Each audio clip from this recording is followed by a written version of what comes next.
Dans cette vidéo, je vais vous parler de l'objectif de l'Ho'oponopono, en quoi ça consiste et comment cela fonctionne. Le but ultime est de se sentir relié à l'univers et à Dieu, à la source, et de se rappeler que nous en sommes une émanation.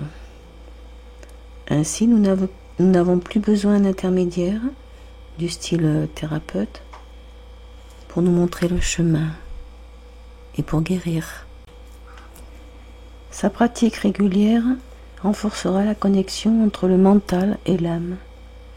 Cette connexion procure une grande force intérieure qui permet de faire face à tous les aléas. Notre vie est le résultat et la création de nos pensées. Tout ce qui nous arrive est le reflet de ce qui est à l'intérieur de nous. Nos pensées sont le produit de nos mémoires.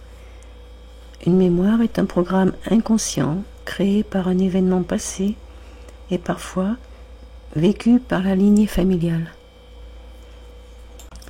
Cela nous a inculqué des croyances limitantes, des peurs déstructurantes, des mémoires erronées qui nous font percevoir une fausse réalité, comme si cette réalité était voilée par des croyances, par ces croyances.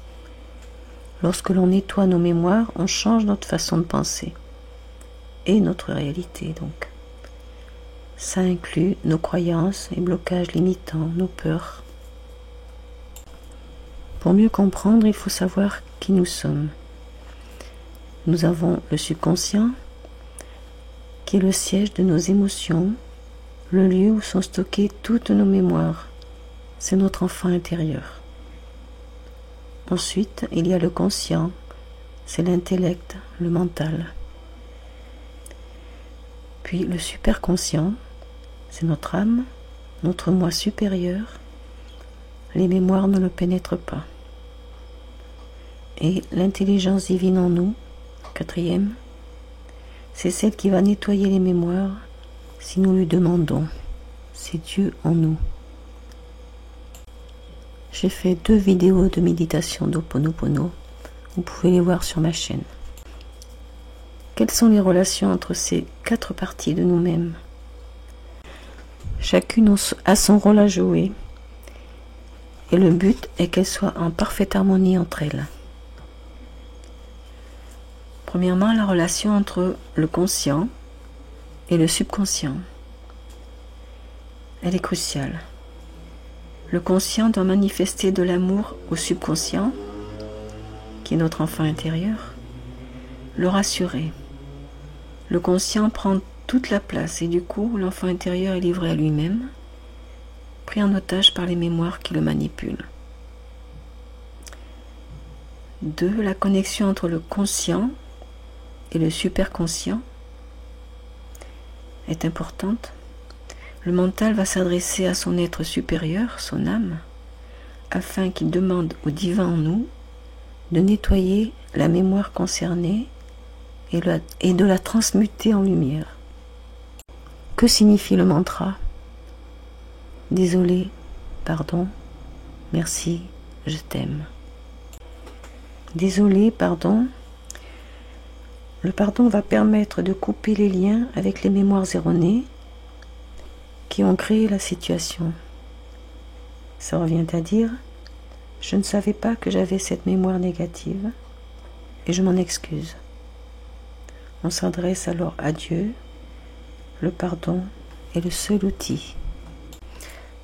Les mots merci, je t'aime sont un merci à la vie, mais aussi aux mémoires à nettoyer qui nous font prendre conscience qu'elles existent et qu'on doit les libérer. Et on dit aussi merci à Dieu.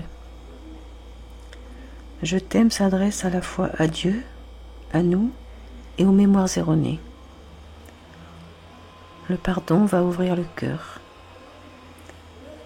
Le merci je t'aime va permettre à la lumière divine d'entrer en nous pour transmuter les émotions et pensées négatives. Quand cette énergie est transmutée, on ressent une grande paix intérieure. Et c'est ainsi que viendra l'inspiration, directement de notre partie divine. Et pour finir, comment s'effectue cette transmutation? Voici le processus. 1. Reconnaître son pouvoir intérieur. Et donc, reconnaître que c'est nous qui avons créé le problème, consciemment ou pas. Et que nous devons en prendre la responsabilité entière. Deuxièmement, passer le relais. Ça veut dire que nous transmettons notre vie, notre pouvoir à notre âme, qui sait mieux que le mental ce qui est bon pour nous. Nous ne sommes pas nos mémoires, nous sommes des êtres divins. Et c'est cet être divin en nous qui va faire le travail de libération, à condition qu'on lui demande. Troisièmement, lâcher les attentes. Le mental n'a rien à faire de plus.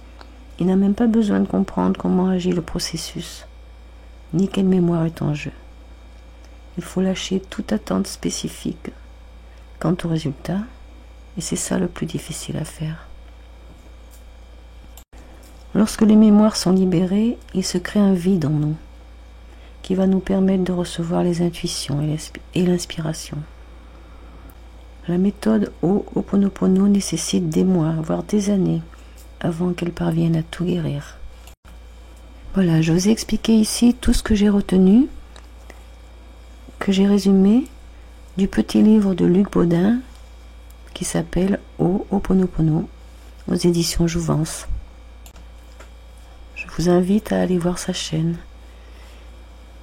Il y a beaucoup de soins énergétiques et beaucoup d'autres vidéos très intéressantes. Je mettrai le lien de sa chaîne dans la description de la vidéo. Merci de m'avoir écouté et j'espère que ça vous aidera dans la pratique.